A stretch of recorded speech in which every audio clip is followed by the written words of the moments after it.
야, 길 비켜. 형님 들어오신다. 사장 어디 있어? 형님, 오늘 헬스장 물 좋네요. 저 회원님, 땀이 너무 나시는데 수건 드릴까요? 아, 네. 감사합니다. 뭐야, 이 아줌마는 남의 대화에 끼어들어? 대화라기보다는 일방적인 괴롭힘으로 보이는데요. 이파룡이 조직원 둘을 거느리고 거만한 걸음으로 헬스장에 들어섰다. 그의 험악한 인상과 과시적인 브랜드 옷차림은 이곳의 평화로운 분위기와 극명한 대조를 이뤘다. 헬스장 안의 공기가 순식간에 얼어붙었다. 운동하던 사람들은 하나둘 시선을 피했고 몇몇은 아예 운동을 멈추고 자리를 피했다. 30년 가까이 이 지역을 주무르며 살아온 파룡의 악명을 모르는 사람은 없었다. 사장 어디 있어? 파룡이 카운터를 향해 걸어가며 큰 소리로 말했다. 헬스장 사장 김대수가 뒷사무실에서 나오며 어색한 미소를 지었다. 아, 파룡 형님. 어서 오세요. 사장의 목소리에는 겁에 질린 떨림이 섞여 있었다. 형님은 무슨 형님이야? 그냥 회장이라고 해. 파룡이 카운터에 팔꿈치를 괴며 비웃었다. 이번 달 관리비는 언제 낼 거야? 내가 이 동네 전체를 관리하고 있다는 거 잊었어? 아, 그게 요즘 경기가 안 좋아서. 사장이 고개를 숙이며 변명했다. 경기가 안 좋으면 더 열심히 일해야지. 핑계나 대고 있어? 파룡의 목소리가 점점 높아졌다. 내가 보호해주고 있으니까 여기서 장사할 수 있는 거 아니야? 고마운 줄 알아야지. 구석에서 지켜보던 박철수 노인의 주먹이 조용히 쥐어졌다. 30년 전 이파룡의 아버지 이대길이 강태성의 시계방에서 똑같은 짓을 하던 모습이 생생히 떠올랐다. 그때도 이렇게 무력한 선량한 사람을 괴롭혔었다. 강서연은 물병에서 물을 마시며 상황을 주시했다. 파룡의 말투와 행동에서 전형적인 조직 폭력배의 모습을 읽어낼 수 있었다. 하지만 지금은 개입할 때가 아니었다. 더 확실한 증거와 명분이 필요했다. 그리고 말이야, 파룡이 사장의 어깨를 거칠게 톡톡 치며 말했다. 요즘 새로 온 회원들 중에 이상한 놈들 없어? 혹시 경찰이나 그런 쪽에서 보낸 놈들? 아, 아닙니다. 다 평범한 분들이에요. 사장이 당황하며 대답했다. 파룡의 시선이 헬스장을 훑어보다가 강서연에게 머물렀다.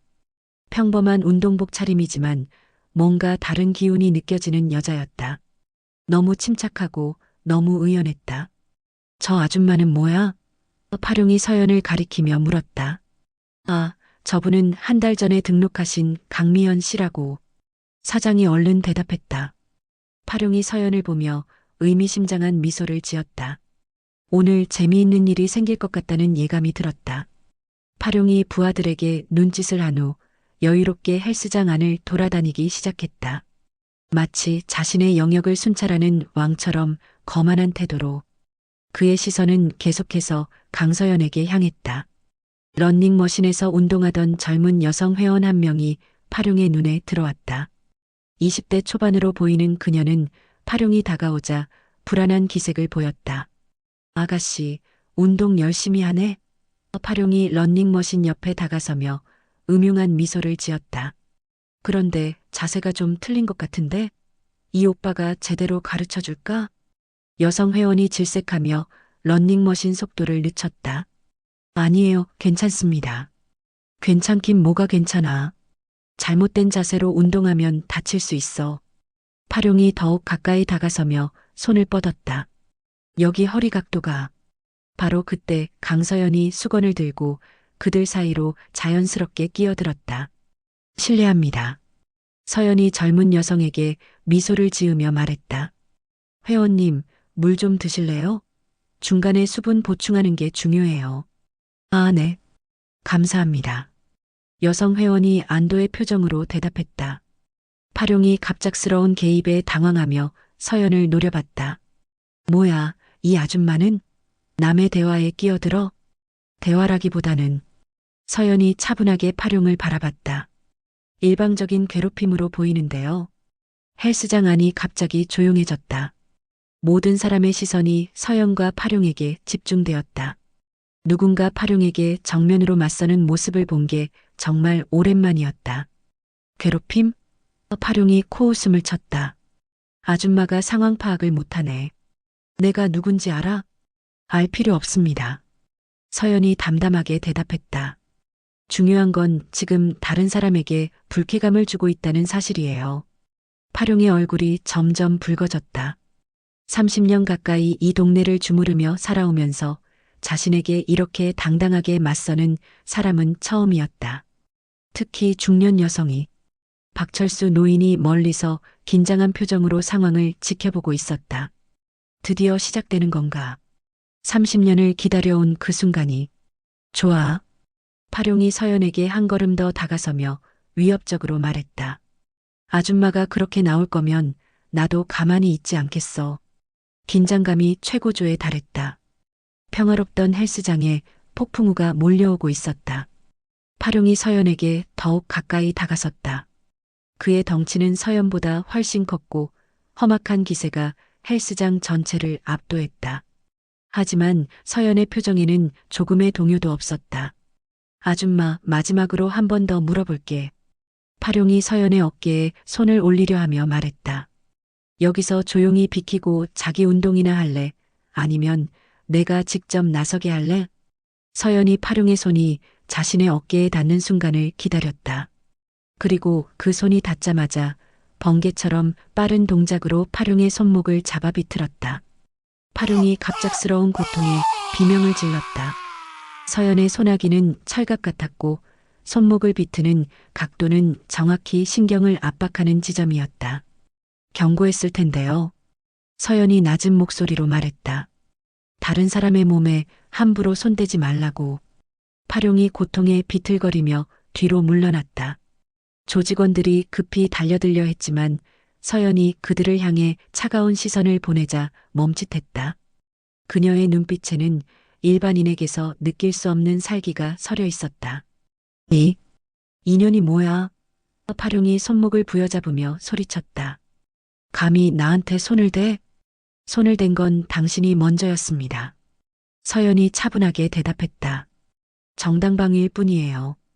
헬스장에 있던 사람들이 경악한 표정으로 지켜봤다. 이파룡을 상대로 저렇게 당당하게 맞설 수 있는 사람이 있다는 것 자체가 믿기지 않았다. 박철수 노인의 눈이 반짝였다. 저 여자, 보통이 아니군.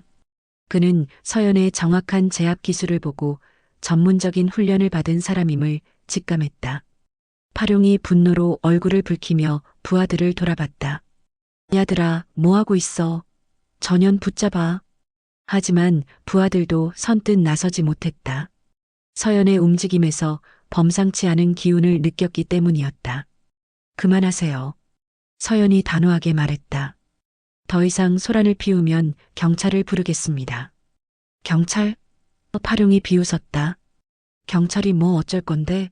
내가 누군지 알면 경찰도 함부로 못해. 그럼 한번 해보시죠. 서연이 휴대폰을 꺼내 들었다. 파룡이 잠시 망설였다. 공개적인 장소에서 너무 큰 소란을 피우는 것은 자신에게도 불리했다. 하지만 이대로 물러날 수도 없었다. 체면이 서지 않았다. 좋아. 오늘은 여기서 끝내주지. 파룡이 이를 갈며 말했다.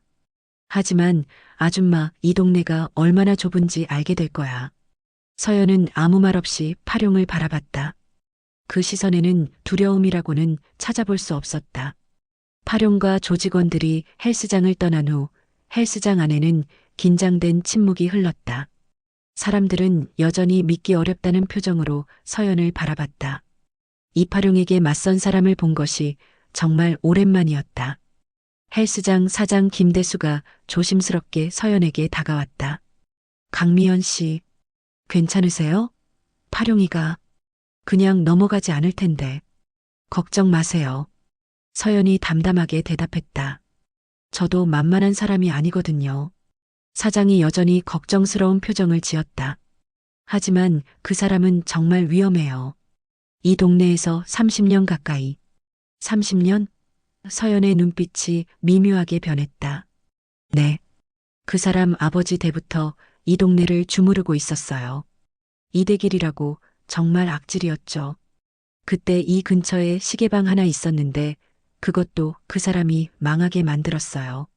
서연의 심장이 쿵 하고 뛰었다. 시계방. 아버지의 가게였다. 박철수 노인이 서연의 변화를 놓치지 않고 관찰했다. 그는 자리에서 일어나 천천히 서연에게 다가갔다.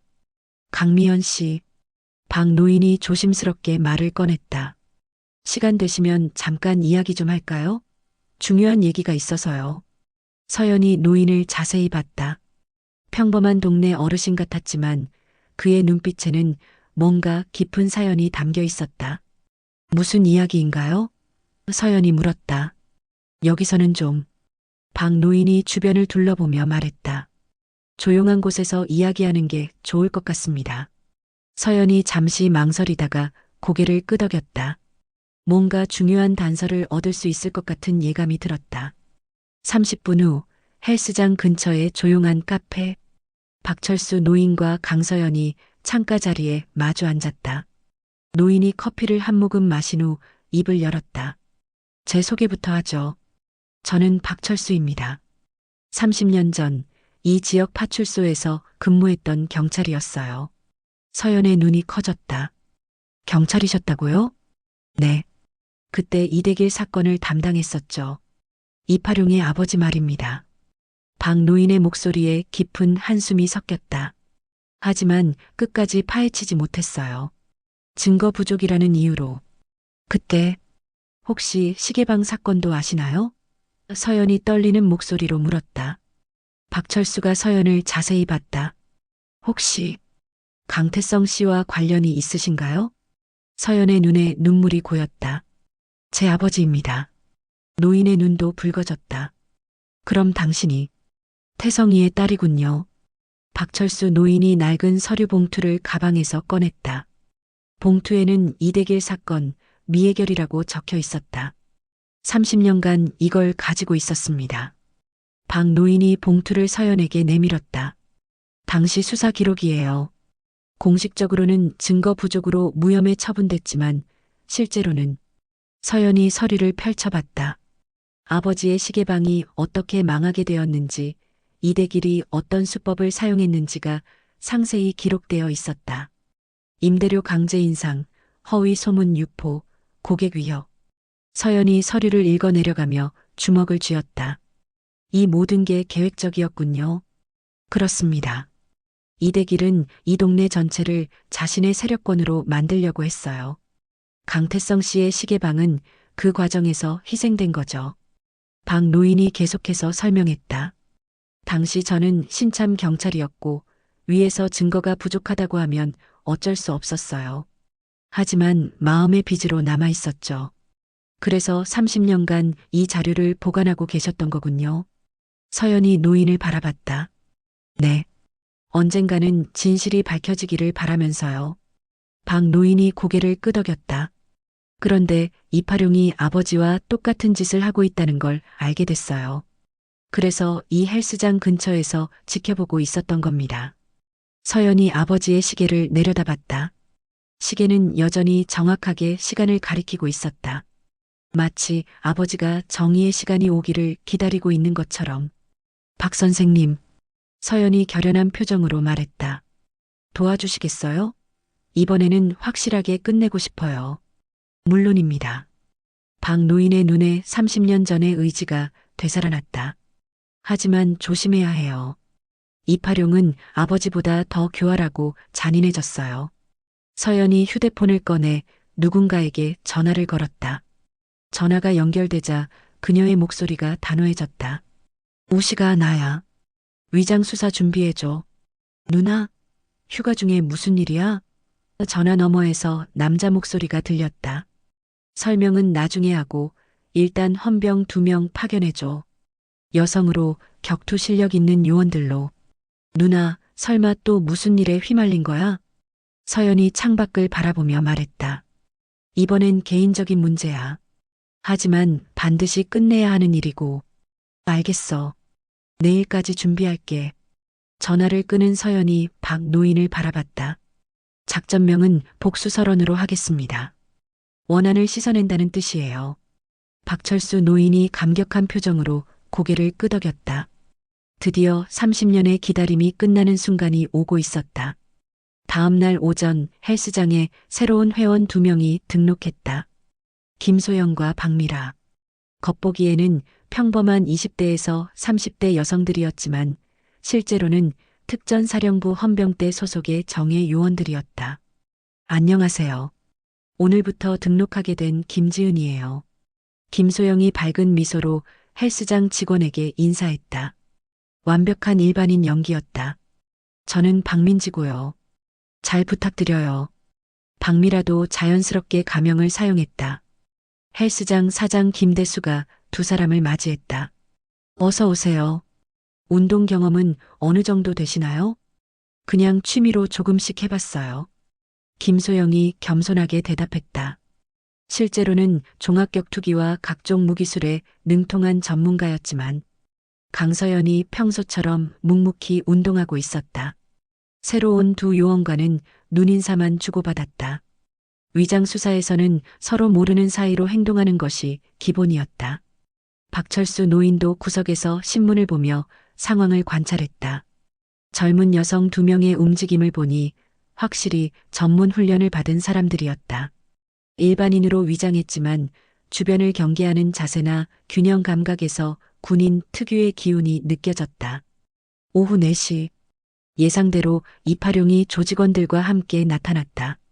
어제의 굴욕을 갚기 위해 더 많은 인원을 데리고 온 것 같았다. 새로운 회원들이 생겼네.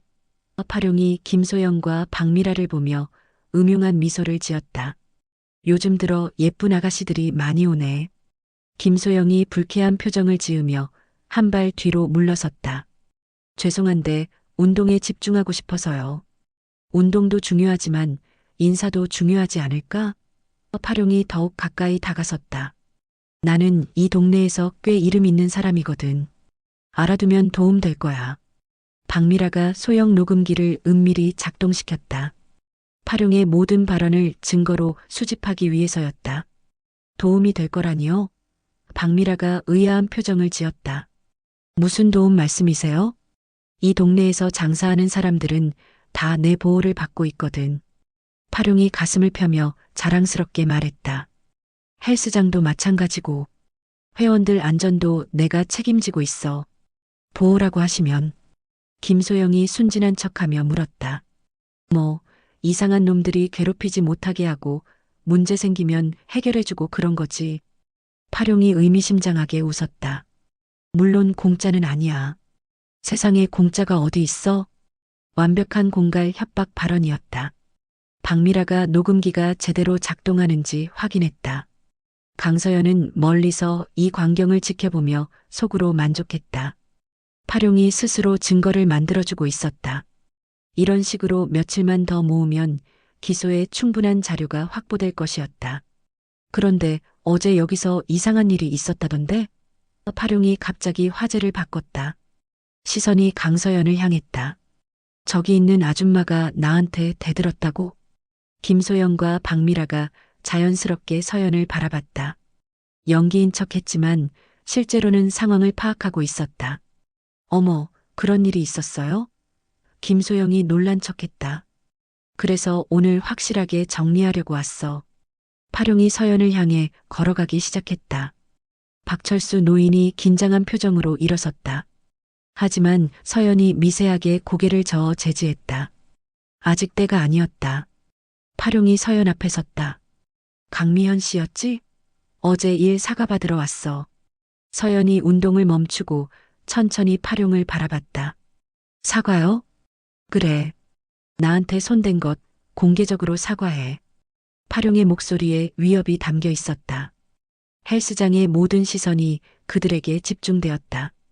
김소영과 박미라는 언제든 개입할 준비를 하며 상황을 지켜봤다. 사과할 이유가 없습니다.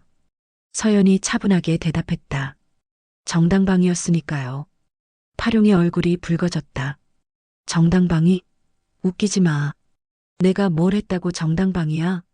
성추행을 시도하셨죠. 서연이 명확하게 말했다. 동의 없이 신체 접촉을 하려고 했고요. 완벽한 유도 질문이었다. 파룡이 이를 부정하면 거짓말이 되고 인정하면 자백이 되는 상황이었다. 파룡이 당황한 기색을 보였다. 주변에 너무 많은 사람들이 있었고 모든 대화가 공개적으로 이루어지고 있었다. 성추행? 그게 성추행이야? 파룡이 목소리를 높였다.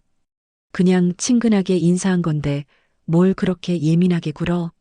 친근한 인사가 동의 없는 신체 접촉인가요? 서연이 반박했다. 김소영이 이때를 놓치지 않고 끼어들었다. 저도 어제 그 모습을 봤는데 확실히 좀 그랬어요. 맞아요. 박미라도 거들었다. 런닝머신에 있던 회원분이 정말 불편해 하시던데. 파룡이 두 여성의 증언에 당황했다. 상황이 자신에게 불리하게 돌아가고 있었다. 야들아, 너희가 뭘 안다고 끼어들어? 파룡이 짜증을 내며 말했다. 우리도 여자니까 그런 건 바로 알 수 있어요. 김소영이 당당하게 대답했다. 헬스장의 다른 회원들도 하나둘 고개를 끄덕이기 시작했다. 그동안 파룡의 행동을 불쾌하게 여겼던 사람들이 용기를 내기 시작한 것이었다. 저도 봤습니다. 한 남성 회원이 말했다. 확실히 그 여성분이 싫어하는 게 보였어요. 맞아요. 너무 가까이 다가가셨어요. 다른 여성 회원도 동조했다. 파룡이 점점 고립되어 가는 상황에 분노했다. 이게 다 뭐야? 너희들이 감히 나한테 이런 식으로. 감이라니요? 서연이 차가운 목소리로 말했다. 여기 있는 모든 분들이 당신의 신하라도 되나요? 박철수 노인이 이때를 기다렸다는 듯 일어섰다. 젊은이, 그만하는 게 좋겠네. 파룡이 노인을 노려봤다. 할아버지는 왜 끼어들어? 노인네가 주제 파악 못해? 주제 파악을 못하는 건 자네야. 박 노인이 단호하게 말했다. 자네 아버지 이대길도 그런 식으로 이 동네를 휘젓고 다니다가 결국 어떻게 됐는지 알고 있나? 파룡의 얼굴이 순식간에 창백해졌다. 뭐라고? 우리 아버지를 어떻게 알고? 30년 전 이 동네 파출소에서 근무했던 박철수 경이야. 노인이 자신의 정체를 밝혔다. 자네 아버지 사건을 담당했었지. 헬스장 안이 완전히 조용해졌다. 30년 전의 과거가 현재와 만나는 순간이었다. 파룡이 뒤로 물러서며 말했다. 그럼 당신이. 그래. 증거 부족으로 놓쳐졌던 그 경찰이야. 박 노인의 목소리에 깊은 한이 담겨 있었다. 하지만 이번에는 그런 일 없을 거야. 서연이 이 기회를 놓치지 않았다. 박 선생님, 30년 전에 무슨 일이 있었던 건가요? 이대길이라는 자가 이 동네 상인들을 괴롭히며 돈을 뜯어냈어. 강태성 씨라는 시계방 주인도 그때 피해를 당했지. 박 노인이 의미심장하게 서연을 바라보며 말했다. 파룡이 완전히 패닉 상태가 되었다. 과거의 진실이 드러나고 주변 사람들의 시선이 모두 적대적으로 변한 상황에서 어떻게 해야 할지 몰랐다. 박철수 노인이 가방에서 낡은 서류철을 꺼냈다. 30년간 간직해온 미해결 사건 파일이었다. 이게 바로 30년 전 이대길 사건 기록이야. 노인이 서류를 펼쳐 보이며 말했다. 공갈, 협박, 강요 등 온갖 범죄를 저질렀지만 증거 부족으로 처벌받지 못했어. 헬스장에 있던 사람들이 서류를 구경했다. 당시 피해를 당한 상인들의 명단과 피해 내역이 상세히 기록되어 있었다. 그리고 여기 박 노인이 한 페이지를 가리켰다. 강태성 씨의 시계방도 있어. 이대길의 협박으로 결국 문을 닫게 됐지. 서연이 그 페이지를 자세히 봤다. 아버지의 이름과 함께 당시 당했던 피해 내용이 구체적으로 적혀 있었다. 눈시울이 뜨거워졌다. 파룡이 급하게 서류를 보려고 했지만 박 노인이 재빨리 걷어들였다. 왜 갑자기 이런 얘기를 하는 거야? 파룡이 당황하며 말했다. 갑자기가 아니야. 박 노인이 서연을 바라보며 말했다. 강태성 씨의 딸이 여기 있거든. 모든 시선이 서연에게 집중되었다. 서연이 천천히 고개를 끄덕였다. 제 아버지입니다. 서연이 조용하지만 명확하게 말했다. 강태성? 파룡이 충격에 빠져 뒤로 휘청거렸다. 그럼 당신이. 네. 30년 전 당신 아버지에게 시계방을 빼앗긴 강태성의 딸입니다. 서연의 목소리에 깊은 감정이 담겨 있었다. 김소영과 박미라가 놀란 표정을 지었다. 이런 운명적인 연결이 있을 줄은 몰랐던 것이다. 그리고 지금 당신은 서연이 파룡을 똑바로 바라보며 말했다. 아버지와 똑같은 일을 하고 있어요. 똑같은 방법으로 선량한 사람들을 괴롭히면서 헬스장 사장 김대수가 감격한 표정으로 말했다. 그럼 강미연 씨가 그때 그 시계방 딸이었구나. 다른 회원들도 웅성거리기 시작했다. 이런 드라마틱한 상황을 실제로 목격하게 될 줄은 몰랐던 것이다. 파룡이 절망적인 표정으로 말했다. 나는 아버지와 다르다고. 나는 정당하게 사업하는 거야. 정당하게? 박 노인이 비웃었다. 보업이라는 명목으로 돈을 뜯어내고 여성들에게 성추행하는 게 정당한 사업인가? 증거가 있어? 파룡이 발악하며 소리쳤다. 증거도 없이 함부로 말하지 마. 바로 그때 박미라가 주머니에서 소형 녹음기를 꺼냈다. 증거 말씀이세요? 박미라가 녹음기를 흔들며 말했다. 방금 전까지의 대화가 다 녹음되어 있는데요. 파룡의 얼굴이 완전히 하얗게 질렸다. 자신이 한 모든 말들이 증거로 남아있다는 사실을 깨달은 것이다. 그건 불법 녹음이야. 파룡이 다급하게 말했다. 공개된 장소에서의 대화는 녹음해도 불법이 아닙니다. 김소영이 법적 지식을 동원해 대답했다. 파룡이 완전히 궁지에 몰렸다. 과거의 진실도 드러났고 현재의 범죄 증거도 확보되었다. 파룡이 다급하게 조직원들을 불렀다. 야들아, 뭐하고 있어? 저 녹음기 빼앗아. 하지만 조직원들도 상황의 심각성을 깨닫고 망설였다. 너무 많은 목격자들이 있었고 특히 전직 경찰까지 개입한 상황이었다. 형님, 이거 좀 위험한 것 같은데요. 조직원 중 하나가 조심스럽게 말했다. 위험하긴 뭐가 위험해. 그냥 여자들이잖아. 파룡이 화를 내며 소리쳤다. 김소영과 박미라가 자연스럽게 방어 자세를 취했다. 겉보기에는 평범한 동작 같았지만 실제로는 언제든 대응할 수 있는 완벽한 전투 태세였다. 서연도 조용히 자세를 낮췄다. 오랜 특전사 훈련으로 몸에 밴 반응이었다. 다들 진정하세요. 박철수 노인이 중재하려 했다. 여기서 폭력을 쓰면 더 큰 문제가 됩니다. 닥쳐, 늙은이. 파룡이 노인에게 손을 뻗었다. 바로 그 순간 서연이 번개처럼 움직였다. 파룡의 손목을 잡아 비틀며 그를 바닥에 눕혔다.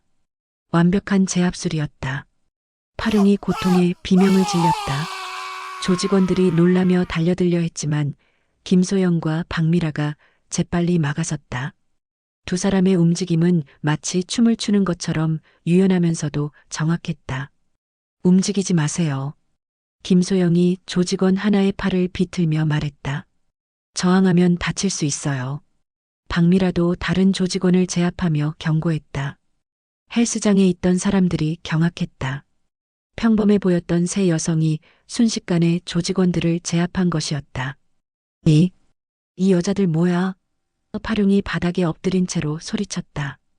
궁금하시면 곧 알게 될 거예요. 서연이 차가운 목소리로 말했다. 바로 그때 헬스장 밖에서 사이렌 소리가 들려왔다. 누군가 신고를 한 것이었다. 아니다. 사이렌 소리가 이상했다. 경찰차가 아니라 군용 차량의 소리였다. 헬스장 앞에 검은색 세단 2대가 멈춰섰다. 차량에는 군용 번호판이 달려 있었다. 정복을 입은 군인들이 차에서 내렸다. 선두에 서 있는 사람은 중령 계급장을 단 남성이었다. 파룡과 조직원들의 얼굴이 완전히 하얗게 질렸다. 상황이 자신들이 예상했던 것과 완전히 달라지고 있었다. 헬스장 문이 열리고 최우식 중령이 부하들과 함께 들어섰다. 그의 눈이 서연을 찾아 헬스장을 훑어봤다. 누나. 최우식이 서연을 발견하고 안도의 표정을 지었다. 파룡이 바닥에서 고개를 들어 그들을 바라봤다. 누나? 최우식이 서연에게 다가가 정중하게 경례를 올렸다. 충성, 여단장님 지시에 따라 출동했습니다. 헬스장 안이 완전히 조용해졌다. 모든 사람들이 충격에 빠져 서연을 바라봤다. 여단장? 파룡이 떨리는 목소리로 중얼거렸다. 최우식 중령이 다시 한번 또렷하게 말했다. 대한민국 육군 특전 여단장 강서연 준장님께 보고드립니다. 헬스장에 있던 모든 사람들이 경악했다. 평범한 중년 여성으로만 보였던 강미연이 실제로는 현역 장군이었던 것이다. 서연이 천천히 일어나며 파룡을 내려다봤다. 그녀의 눈빛이 완전히 달라져 있었다. 더 이상 평범한 시민이 아닌 대한민국군의 고위 간부의 위엄이 느껴졌다. 안녕하세요. 서연이 차분하지만 위압적인 목소리로 말했다. 저는 대한민국 육군 특전 여단장 강서연 준장입니다. 파룡이 바닥에서 기어서 뒤로 물러났다. 준장님이라고요? 네. 그리고 30년 전 당신 아버지 이대길에게 시계방을 빼앗긴 강태성의 딸이기도 합니다. 서연이 계속 말했다. 김소영과 박미라가 제압했던 조직원들을 놓아주며 서연 옆으로 이동했다. 그들도 정식으로 신분을 밝힐 때가 온 것이었다. 김소영 상사, 박미라 상사, 최우식이 두 여성을 소개했다. 특전사령부 헌병대 소속입니다. 헬스장 사장 김대수가 입을 벌린 채로 서연을 바라봤다. 그럼 강미연 씨가 정말 장군님이셨던 거예요? 죄송합니다. 위장 수사를 위해 가명을 사용했습니다. 서연이 사장에게 정중하게 사과했다. 박철수 노인이 감격한 표정으로 서연을 바라봤다. 강태성 씨의 딸이 이렇게 훌륭하게 성장했구나. 파룡이 절망적인 표정으로 말했다. 그럼 저는 이파룡 씨, 서연이 단호하게 말했다.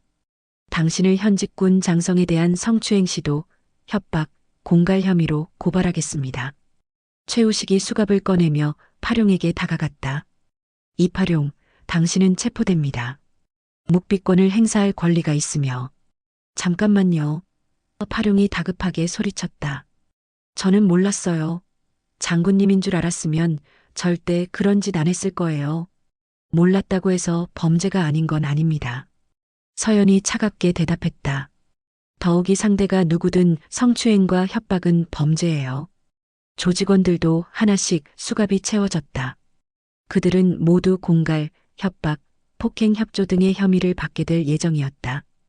헬스장에 있던 시민들이 박수를 치기 시작했다. 오랫동안 이파룡 일당에게 시달렸던 그들에게는 통쾌한 순간이었다. 정말 고생 많으셨습니다. 한 회원이 서연에게 감사 인사를 했다. 드디어 이 동네에 평화가 올 것 같아요. 다른 회원도 기뻐했다. 서연이 모든 사람들에게 고개를 숙여 인사했다. 시민 여러분의 용기 있는 증언이 있었기에 가능했습니다. 감사합니다. 파룡이 끌려가면서 마지막으로 외쳤다. 이건 복수야. 복수라고. 서연이 그를 바라보며 조용히 말했다. 복수가 아닙니다. 정의입니다. 파룡 일당이 연행된 후 헬스장에는 오랜만에 평화가 찾아왔다. 하지만 서연은 이것만으로는 부족하다는 것을 알고 있었다. 진짜 문제는 파룡 뒤에 있는 더 큰 세력이었다. 최우식 중령이 서연에게 다가와 보고했다. 여단장님, 이파룡을 신문한 결과 흥미로운 사실이 밝혀졌습니다. 어떤 사실인가요? 서연이 물었다. 파룡 뒤에 최만규라는 인물이 있습니다. 지역 유지이자 시의원인데 실질적으로는 이 일대의 조직 폭력을 총괄하고 있는 것 같습니다. 박철수 노인이 그 이름을 듣고 표정이 굳어졌다. 최만규. 그 이름 30년 전에도 들어봤어. 어떤 연관이 있으신가요? 서연이 노인에게 물었다. 당시 이대길 사건을 조사할 때 뒤에서 압력을 넣은 사람이 최만규였어. 정치적 영향력을 이용해서 수사를 방해했지. 서연의 눈빛이 더욱 날카로워졌다. 그럼 30년 전부터 이런 일을 해온 거군요. 그렇습니다. 박 노인이 고개를 끄덕였다.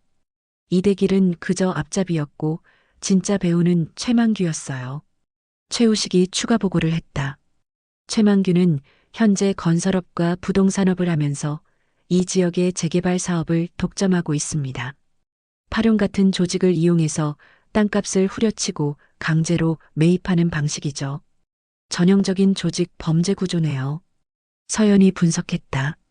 정치권력과 경제력 그리고 물리적 폭력을 모두 갖춘. 김소영이 자료를 보며 말했다. 여단장님, 최만규를 상대로는 더 신중하게 접근해야 할 것 같습니다. 정치적 영향력이 상당해서. 맞습니다. 박미라도 동의했다. 함부로 건드렸다가는 오히려 우리가 곤란해질 수 있어요. 하지만 서연의 결심은 확고했다. 상관없습니다. 정의 앞에서는 누구든 평등해야 해요. 박철수 노인이 감격한 표정으로 말했다. 30년을 기다린 보람이 있군요. 이번에는 끝까지 가보겠습니다. 박 선생님, 서연이 노인을 바라보며 말했다. 30년 전 자료 외에 최만규에 대한 다른 정보도 있으신가요? 물론입니다. 노인이 또 다른 서류철을 꺼냈다. 퇴직 후에도 계속 추적해왔거든요. 최만규의 모든 부정부패 자료가 여기 있어요. 서연이 서류를 펼쳐보니 정말 방대한 양의 자료였다. 30년간의 치밀한 수집 작업의 결과물이었다. 이 정도면 기소하기에 충분합니다. 최우식이 자료를 검토하며 말했다. 하지만 최만규는 파룡과 다릅니다. 서연이 신중하게 말했다. 더 교활하고 더 많은 인맥을 가지고 있어요. 한 번에 확실하게 끝내야 합니다. 박철수 노인이 의미심장하게 웃었다.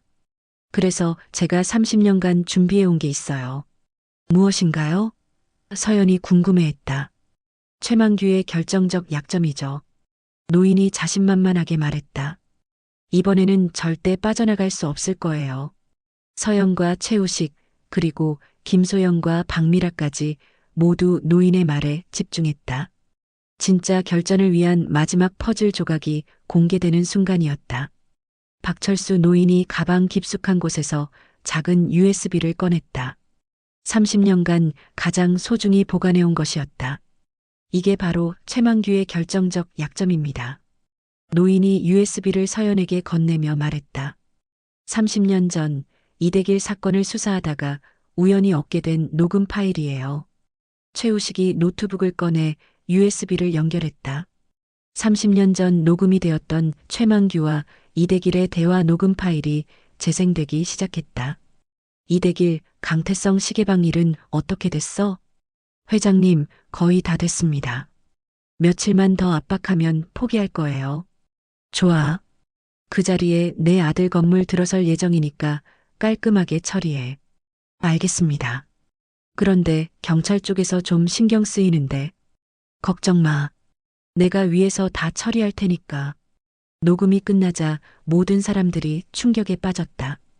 30년 전부터 최만규가 직접 지시를 내려 부정부패를 저질렀다는 결정적 증거였다. 이런 중요한 증거를 30년간 혼자 보관하고 계셨던 거예요? 서연이 놀라며 물었다. 당시에는 이 녹음만으로는 부족했어요. 박 노인이 씁쓸하게 말했다. 최만규의 정치적 영향력이 너무 강했거든. 하지만 지금은 다른 증거들과 함께라면. 김소영이 노트북으로 추가 자료를 확인했다. 여단장님, 이 녹음 파일의 음성 분석 결과 진짜로 최만규 본인의 목소리가 맞습니다. 그리고 여기 보세요. 박미라가 다른 서류를 가리켰다. 30년 전 그 자리에 실제로 최만규 아들의 건물이 세워졌어요. 녹음 내용과 완벽하게 일치합니다. 최우식이 흥분한 표정으로 말했다. 이 정도면 최만규를 완전히 끝장낼 수 있습니다. 하지만 서연은 신중했다. 아직 성급해서는 안 됩니다. 최만규는 30년간 더 교활해졌을 거예요. 한 번에 확실하게 잡아야 해요. 박철수 노인이 의미심장하게 웃었다. 그래서 제가 하나 더 준비한 게 있어요. 또 뭐가 있으신가요? 서연이 물었다. 최만규의 현재 부정부패 현장을 직접 목격할 수 있는 기회 말이에요. 노인이 달력을 꺼내 한 날짜를 가리켰다. 3일 후 최만규가 직접 나서서 마지막 남은 상인들을 협박할 예정이에요. 어떻게 그런 정보를 아시는 거죠? 최우식이 의아해했다. 30년간 감시해온 보람이 있죠. 박 노인이 자신만만하게 말했다. 최만규는 매달 마지막 주에 직접 나서서 점검을 해요. 이번 달 마지막 타겟이 바로 이 헬스장 건물이고요. 헬스장 사장 김대수가 놀라며 말했다. 그럼 저도 협박을 받게 되는 건가요? 맞습니다. 박 노인이 고개를 끄덕였다. 하지만 이번에는 우리가 준비하고 있을 거예요. 서연이 결심에 찬 표정을 지었다. 좋습니다. 이번에는 현행범으로 잡겠어요. 하지만 위험할 수 있습니다. 김소영이 걱정했다. 최만규는 파룡과는 차원이 다른 상대예요. 그래서 더 신중하게 준비해야죠. 서연이 말했다. 이번 작전명은 최후의 심판으로 하겠습니다. 모든 사람들의 눈에 결연한 의지가 타올랐다. 30년간 기다려온 진짜 결전이 시작되는 것이었다. 3일 후 작전을 위해 치밀한 준비가 시작되었다. 헬스장은 겉보기에는 평상시와 같았지만 보이지 않는 곳곳에 감시 장비와 녹음 장치가 설치되었다. 최우식이 기술 장비를 점검하며 보고했다. 여단장님, CCTV 5대, 초소형 녹음기 12개, 모두 정상 작동합니다. 김소영과 박미라는 평소처럼 일반 회원으로 위장하고 있었다. 하지만 언제든 대응할 수 있도록 준비하고 있었다. 혹시 몰라서 물어보는데 김소영이 서연에게 조심스럽게 말했다. 최만규가 무력을 사용할 가능성은 없을까요? 있습니다. 서연이 단호하게 대답했다. 오히려 파룡보다 더 위험할 수 있어요. 잃을 게 많은 사람일수록 더 극단적인 선택을 하거든요. 박철수 노인이 창밖을 내다보며 말했다. 30년을 기다린 만큼 이번에는 절대 놓치지 않겠어요. 헬스장 사장 김대수는 긴장한 표정이었다. 정말 괜찮을까요? 혹시 제가 위험해지는 건 아닐까요? 걱정 마세요. 서연이 사장을 안심시켰다. 저희가 완벽하게 보호하겠습니다. 사장님은 평소대로만 행동하시면 돼요. 오후 3시 예상보다 일찍 검은색 고급 세단이 헬스장 앞에 멈춰섰다. 최만규가 보디가드 2명과 함께 내렸다. 30년의 세월 동안 더욱 교활하고 위험해 보이는 인상이었다. 왔군요. 박철수 노인이 긴장한 목소리로 말했다. 서연이 모든 팀원들에게 무전으로 지시했다. 모든 장비 작동 시작. 절대 먼저 나서지 말고 확실한 증거를 확보할 때까지 기다려. 최만규가 헬스장에 들어서는 순간 분위기가 급격히 변했다. 파룡과는 차원이 다른 위압감이 느껴졌다. 여기 사장이 누구야? 최만규가 카운터를 둘러보며 말했다. 목소리에는 오랜 권력에서 나오는 자신감이 묻어 있었다. 김대수 사장이 떨리는 다리로 다가왔다. 저입니다. 아, 김대수 사장. 최만규가 냉소적으로 웃었다. 내가 누군지 알지? 네. 최만규 시의원님. 시의원은 겉직업이고 최만규가 사장의 어깨에 손을 올리며 말했다. 실제로는 이 동네 전체의 주인이야. 알겠어? 모든 대화가 고화질로 녹화되고 있었다. 서연이 만족스러운 표정으로 상황을 지켜봤다. 최근에 이상한 일들이 많았다면서? 최만규가 계속 말했다. 파룡이가 잡혀갔다고? 네. 그런 일이 있었습니다. 사장이 대답했다. 그래서 내가 직접 나선 거야. 최만규의 목소리가 점점 위협적으로 변했다. 파룡이 없으니까 앞으로는 내가 직접 관리하겠어. 드디어 핵심 부분이 시작되었다. 서연이 더욱 집중했다. 최만규가 헬스장을 둘러보며 계속 협박을 이어갔다. 그의 모든 말과 행동이 증거로 수집되고 있었지만 아직 결정적인 순간은 오지 않았다. 김 사장, 이 건물 임대료가 얼마야? 최만규가 물었다. 월 300만 원입니다. 사장이 답했다. 너무 싸네. 다음 달부터 600만 원으로 올려. 최만규가 아무렇지 않게 말했다. 그건 너무 무리입니다. 사장이 당황하며 말했다. 무리? 최만규가 비웃었다. 그럼 나가면 되지. 이 동네에 다른 건물 있나? 하지만 계약서에는 계약서? 최만규가 코웃음을 쳤다. 계약서가 뭐가 중요해? 내가 곧 법이야. 이 동네에서는. 서연이 내심으로 만족했다. 완벽한 공갈 협박 발언이었다. 그리고 말이야, 최만규가 더욱 위협적인 톤으로 말했다. 최근에 경찰이나 이상한 놈들이 여기 왔다 갔다 하지 않았어? 아, 아닙니다. 사장이 거짓말을 했다. 거짓말하면 큰일 날 줄 알아. 최만규가 사장의 멱살을 잡았다. 내가 이 동네에서 30년간 해온 게 뭔지 알지? 바로 이때였다. 서연이 기다리던 순간이. 최만규가 계속 말했다. 30년 전에도 여기서 날 못 잡았어. 이대길 같은 꼴통을 시켜서 더러운 일 다 처리하게 하고 나는 뒤에서 돈만 챙겼지. 경찰들도 내 손바닥 아니었고 완벽한 자백이었다. 서연의 눈이 번뜩였다. 그런데 요즘 또 이상한 년들이 나타나서 파룡이를 잡아갔다지? 최만규가 분노하며 말했다. 그년들이 여기 왔었나? 모르겠습니다. 사장이 떨며 답했다. 모르겠다고? 최만규가 사장을 벽에 밀어붙였다. 똑바로 말해. 안 그러면 오늘 당장 여기 문 닫게 만들어버린다. 이때 서연이 조용히 자리에서 일어났다. 더 이상 지켜볼 필요가 없었다. 손 떼세요. 서연이 차가운 목소리로 말했다. 최만규가 갑작스러운 목소리에 돌아봤다. 뭐야, 너는? 당신이 찾던 그 이상한 년 중 하나입니다.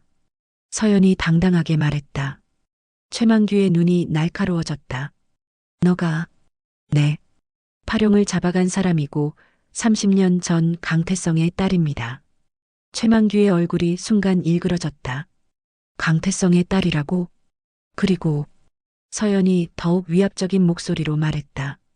대한민국 육군 특전 여단장 강서연 준장입니다. 최만규가 뒤로 휘청거렸다. 준장? 바로 그때 헬스장 밖에서 사이렌 소리가 울려 퍼졌다. 이번에는 정말 경찰차들이었다. 검찰과 경찰의 합동 수사팀이 도착한 것이었다. 최만규 씨, 서연이 단호하게 말했다. 30년간 저질러온 모든 범죄에 대해 이제 대가를 치를 시간입니다. 최만규가 절망적인 표정으로 주저앉았다. 30년간 쌓아 올린 모든 것이 한순간에 무너지는 순간이었다. 경찰과 검찰 수사관들이 헬스장으로 들어섰다. 선두에는 중앙지검 공안부장이 서 있었다. 최만규 씨, 당신을 조직범죄처벌법 위반, 공갈, 협박, 뇌물공여 등의 혐의로 긴급 체포합니다. 검사가 체포영장을 제시했다. 최만규가 마지막 발악을 시작했다. 이건 음모야. 음모라고. 내가 누군지 알아? 이 지역 시의원이야. 시의원 직책은 이미 정지되었습니다.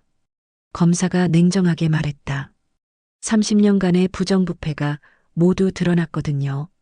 박철수 노인이 앞으로 나서며 USB를 검사에게 건넸다. 30년 전부터 수집한 모든 증거가 여기 있습니다. 박철수 정경희님이시죠? 검사가 정중하게 인사했다. 선생님의 제보로 이번 수사가 가능했습니다. 감사합니다. 최만규가 박 노인을 보며 이를 갈았다. 박철수, 너 이 늙은이가 30년을 기다렸어. 박 노인이 담담하게 말했다. 강태성 씨에게 마지막으로 해드릴 수 있는 일이었지. 서연이 아버지의 시계를 보며 눈물을 글썽였다. 시계는 여전히 정확한 시간을 가리키고 있었다. 마치 이 순간을 기다리고 있었던 것처럼. 아버지, 서연이 속으로 중얼거렸다. 이제 편히 쉬셔도 될 것 같아요. 최만규가 수갑을 채워지며 마지막으로 소리쳤다. 이런 식으로 끝날 줄 알았으면 애초에 범죄를 저지르지 말았어야죠. 서연이 차갑게 말했다. 보디가드들도 연행되었고 최만규와 연관된 다른 공무원들과 사업가들도 차례로 체포될 예정이었다. 30년간 이어져 온 부패의 사슬이 완전히 끊어지는 순간이었다. 헬스장에 있던 시민들이 환호성을 올렸다.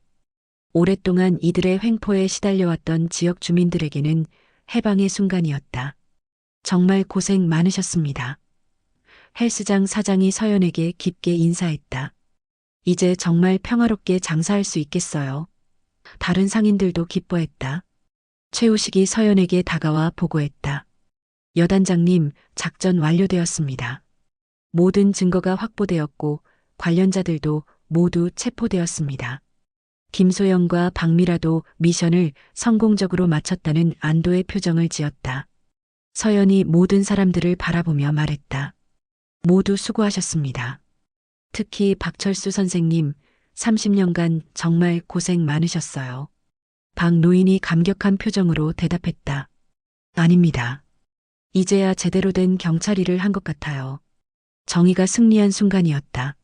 하지만 진짜 의미 있는 것은 이제부터 시작될 새로운 평화였다. 사건이 마무리된 지 한 달이 지났다. 최만규는 징역 15년을 선고받았고 그의 조직원들도 각각 처벌을 받았다. 지역 전체에 새로운 질서가 자리 잡기 시작했다. 헬스장은 이전보다 훨씬 활기찬 모습이었다. 더 이상 폭력배들의 협박을 걱정할 필요가 없어진 시민들이 자유롭게 이용하고 있었다. 서연은 오늘도 평소처럼 운동을 하고 있었다. 휴가가 끝나 부대로 복귀했지만 개인 시간에는 여전히 이 헬스장을 이용했다. 강서연 회원님, 헬스장 사장이 밝은 표정으로 인사했다. 오늘도 오셨네요. 네, 사장님. 요즘 사업은 어떠세요? 서연이 물었다. 정말 좋아요. 사장이 기뻐하며 답했다. 회원수가 2배로 늘었어요.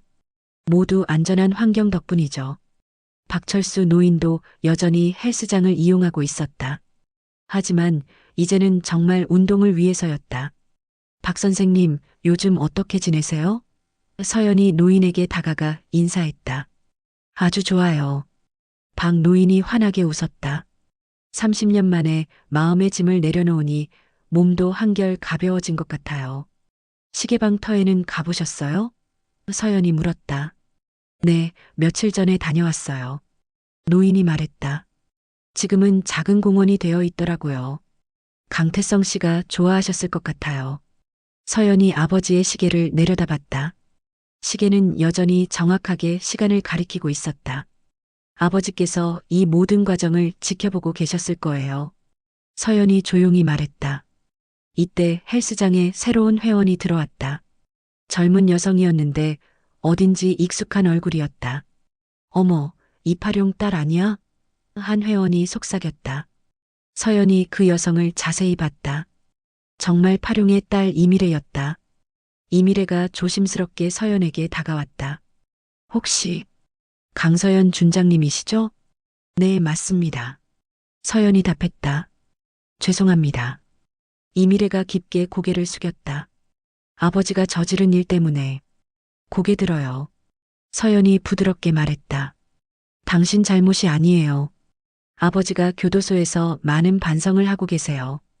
이미래가 눈물을 글썽이며 말했다. 출소하면 정말 새 사람이 되겠다고 하셨어요. 서연이 이미래의 어깨에 손을 올렸다. 사람은 누구나 변할 수 있어요. 중요한 건 진심으로 뉘우치는 마음이죠. 감사합니다. 이미래가 감격했다. 저도 아버지의 죄를 갚기 위해 열심히 살겠어요. 서연이 미소 지으며 말했다. 갚는다고 생각하지 말고 새로운 삶을 살아가세요. 그게 진짜 의미 있는 일이에요. 박철수 노인이 이 광경을 지켜보며 흐뭇해했다. 복수가 아닌 용서와 화해로 이어지는 모습이 보기 좋았다. 시간이 흘러 계절이 바뀌었다. 헬스장 앞거리에는 새로운 상점들이 들어서고 아이들이 뛰어노는 소리가 들렸다. 폭력과 공포의 그림자가 거친 자리에 진정한 평화가 찾아온 것이었다. 서연은 오늘도 어김없이 헬스장을 찾았다. 하지만 오늘은 특별한 날이었다. 아버지의 기일이었다. 운동을 마친 서연이 헬스장을 나서는데 박철수 노인이 기다리고 있었다. 강 준장님, 오늘 강태성 씨 기일이죠?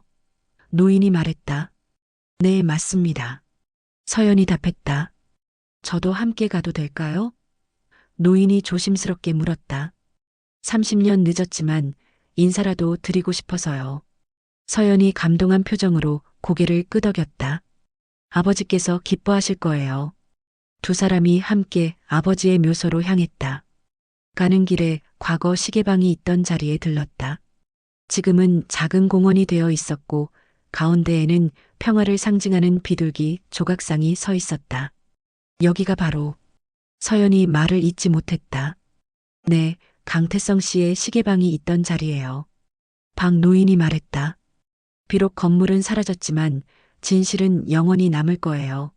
묘소에 도착한 두 사람은 조용히 꽃을 놓고 묵념했다. 서연이 아버지의 시계를 꺼내 묘비 앞에 잠시 올려놓았다. 아버지, 약속 지켰어요. 서연이 속으로 말했다. 이제 편히 쉬세요. 시계가 오후 3시를 가리켰다. 30년 전 아버지가 돌아가신 바로 그 시간이었다. 하지만 이제는 슬픔의 시간이 아니라 새로운 시작의 시간이었다. 강 준장님, 박 노인이 말했다. 강태성 씨께서 정말 자랑스러워 하실 거예요. 딸이 이렇게 훌륭하게 성장해서 박 선생님 덕분이에요. 서연이 감사를 표했다. 30년간 포기하지 않고 기다려주셔서 아닙니다. 저는 그냥 시간을 기다린 것뿐이에요. 정의를 실현한 건 강 준장님이죠. 두 사람이 묘소를 떠나는 길에 하늘에서 따뜻한 햇살이 내려왔다. 마치 아버지가 딸의 성취를 축복하는 것 같았다. 이제 정말 끝난 건가요? 서연이 물었다. 끝이 아니라 시작이죠. 박 노인이 말했다. 진정한 평화의 시작 말이에요. 서연이 시계를 다시 손목에 찼다. 시계는 여전히 정확하게 시간을 가리키며 새로운 미래를 향해 째깍거리고 있었다. 1년 후 지역신문에 특별 기사가 실렸다. 30년 만에 밝혀진 진실 그리고 새로운 희망이라는 제목으로 이파룡과 최만규 사건의 전말이 상세히 보도되었다. 기사에는 박철수 전 경위의 30년 추적기와 강서연 준장의 용기 있는 행동이 소개되었다. 또한 이 사건을 계기로 지역사회가 어떻게 변화되었는지도 함께 다뤄졌다. 헬스장은 이제 지역의 명소가 되었다. 많은 사람들이 정의가 승리한 곳으로 기억하며 찾아왔다. 사장 김대수는 헬스장 한쪽 벽면에 작은 명판을 설치했다. 정의는 늦어도 반드시 온다. 강태성을 기리며 명판 아래에는 작은 시계도 함께 걸려 있었다. 아버지의 시계와 똑같은 모델이었다. 서연이 그 명판을 보며 잠시 감회에 젖어 있을 때 한 젊은 기자가 다가왔다. 안녕하세요, 강서연 준장님. 지역 신문사 기자 김현수입니다. 기자가 정중하게 인사했다. 혹시 인터뷰 좀 부탁드려도 될까요? 인터뷰요? 서연이 의아해했다. 네, 이번 사건이 지역사회에 미친 영향에 대해 기사를 쓰고 있어서요. 시민들이 정말 궁금해하거든요. 서연이 잠시 망설이다가 고개를 끄덕였다. 좋습니다. 하지만 개인적인 질문보다는 사회적 의미에 대해서만요. 물론입니다. 기자가 녹음기를 켜며 물었다. 먼저 이번 사건을 통해 가장 중요하게 생각하는 교훈이 무엇인가요? 서연이 잠시 생각한 후 답했다. 정의는 때로 오래 걸릴 수 있지만 포기하지 않으면 반드시 실현된다는 것입니다. 그리고 혼자서는 할 수 없는 일도 여러 사람이 힘을 합치면 가능하다는 것이고요. 박철수 전 경위님과의 협력이 결정적이었다고 보시나요? 맞습니다. 박 선생님이 30년간 포기하지 않으셨기에 가능한 일이었어요. 저 혼자서는 절대 할 수 없었을 겁니다. 기자가 메모를 하며 계속 질문했다. 앞으로 이런 일이 다시 일어나지 않으려면 어떻게 해야 할까요? 시민들이 관심을 가져야 합니다. 서연이 단호하게 말했다. 불의를 보고도 모른 척하면 결국 그 피해는 우리 모두에게 돌아와요. 작은 용기라도 내는 것이 중요합니다. 인터뷰가 끝난 후 서연은 박철수 노인을 만나러 갔다. 노인은 요즘 지역 청소년들에게 올바른 시민의식에 대해 강의를 하고 있었다. 박 선생님, 요즘 바쁘시네요. 서연이 말했다. 나이 먹어서 할 수 있는 일이 이것밖에 없어요. 노인이 웃으며 답했다. 젊은 세대들에게 우리의 경험을 전해주는 것 말이에요. 좋은 일이에요. 아이들 반응은 어떤가요? 처음에는 시큰둥했는데 우리 이야기를 들려주니까 진지하게 들어요. 특히 강 준장님 이야기를 할 때는 눈을 반짝거리더라고요. 서연이 부끄러워하며 말했다. 제가 뭐 대단한 일을 한 것도 아닌데요. 아닙니다. 충분히 대단한 일이에요. 노인이 진지하게 말했다. 용기 내기가 얼마나 어려운 일인지 아시잖아요. 2년이 흘렀다.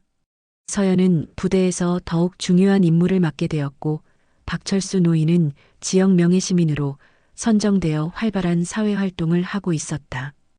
헬스장에는 오늘도 많은 사람들이 찾아왔다. 서연도 휴가를 맞아 오랜만에 이곳을 찾았다.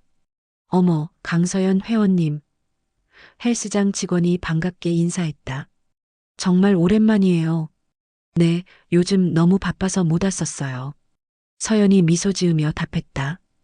운동을 시작하려는데 한 꼬마가 서연에게 다가왔다. 초등학교 3학년 정도로 보이는 남자아이였다. 아줌마, 혹시 강서연 장군님이에요? 아이가 순진하게 물었다. 어머, 어떻게 알았지? 서연이 놀라며 무릎을 꿇고 아이와 눈높이를 맞췄다. 할아버지가 알려주셨어요. 아이가 박철수 노인을 가리키며 말했다. 할아버지가 아줌마가 나쁜 사람들을 혼내준 영웅이라고 하셨어요. 박 노인이 손자의 손을 잡고 다가왔다. 죄송합니다, 강 준장님. 이 녀석이 꼭 보고 싶다고 해서요. 괜찮아요. 서연이 아이에게 말했다. 영웅은 아니고 그냥 해야 할 일을 한 것뿐이야. 저도 커서 나쁜 사람들 혼내주는 사람이 될 거예요. 아이가 씩씩하게 말했다. 그래. 그럼 먼저 공부 열심히 하고 운동도 열심히 해야 해. 서연이 아이의 머리를 쓰다듬으며 말했다. 아이가 할아버지와 함께 돌아간 후 서연은 혼자 생각에 잠겼다. 2년 전 이곳에서 시작된 일들이 이제는 다음 세대에게까지 영향을 미치고 있었다. 운동을 마친 서연이 밖으로 나오니 석양이 아름답게 물들어 있었다. 그녀는 아버지의 시계를 꺼내 바라봤다. 시계는 여전히 정확하게 시간을 가리키고 있었다. 아버지, 지켜보고 계시죠? 서연이 하늘을 바라보며 속으로 말했다. 아버지의 시간은 멈췄지만 정의는 계속 흘러가고 있어요. 바로 그때 헬스장에서 박철수 노인이 나왔다. 강 준장님, 아직 안 가셨네요. 노인이 말했다. 네, 석양이 너무 예뻐서요. 서연이 답했다. 그러고 보니 오늘이 딱 2년 전 처음 만난 날이네요. 노인이 회상했다. 맞네요. 시간이 정말 빨라요. 두 사람이 나란히 서서 석양을 바라봤다. 평화로운 거리에는 아이들의 웃음소리가 들리고 상인들이 여유롭게 문을 닫고 있었다. 강 준장님, 노인이 말했다. 혹시 후회하는 일 있으세요? 이렇게 큰 일에 휘말린 거? 서연이 미소 지으며 답했다. 전혀요. 오히려 이런 기회를 주신 것에 감사해요. 아버지의 뜻을 이룰 수 있었으니까요. 강태성 씨가 정말 훌륭한 딸을 두셨어요. 노인이 감동하며 말했다. 박 선생님도 30년간 포기하지 않으셔서 가능한 일이었어요. 두 사람이 각자의 길로 향하며 헤어졌다. 서연은 집으로 가는 길에 한 번 더 아버지의 시계를 봤다. 시계는 저녁 7시 30분을 가리키고 있었다. 새로운 시간, 새로운 희망이 계속 흘러가고 있었다. 때로는 정의가 늦게 올 수도 있다. 하지만 절대 오지 않는 것은 아니다. 한 사람의 작은 용기가 다른 사람의 용기를 불러일으키고 그것이 모여 큰 변화를 만든다. 강서연의 2주 휴가는 그렇게 끝났다. 아니, 어쩌면 진짜 시작이었을지도 모른다. 정의의 시간은 멈추지 않으니까. 이 이야기는 실화를 바탕으로 재구성된 것으로 현재도 어디선가 정의를 위해 싸우고 있는 모든 분들께 바칩니다. 오늘 준비한 영상은 여기까지입니다. 이야기가 마음에 드셨다면 좋아요와 구독 부탁드립니다. 더 감동과 재미있는 사연으로 찾아뵙겠습니다. 감사합니다.